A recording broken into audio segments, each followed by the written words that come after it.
पाकिस्तान मुस्लिम league के मशीरों ने कहा कि जो इंटरव्यूज हुए हैं, वीडियोस बनी हैं, ऑडियोज बनी हैं, हम चाहते हैं कि उनको पब्लिक डोमेन में लाया जाए।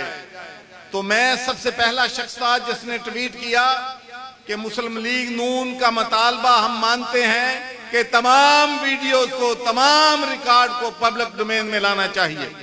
लेकिन उसके साथ साथ ही मैं ये भी कहना चाहता हूं कि जस्टर बाकर नजफी की रिपोर्ट को भी मंजरे आम पे लाना चाहिए।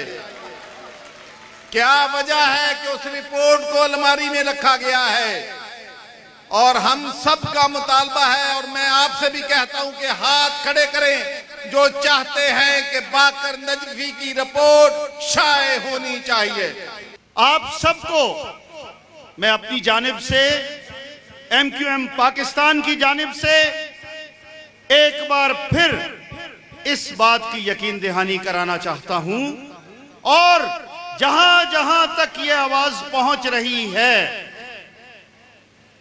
और जो लोग जिस मीडिया की वसातत से देख रहे हैं, उनको ये बावर कराना चाहता हूं कि आज भी 14 शोहदा का खून सबके सामने है।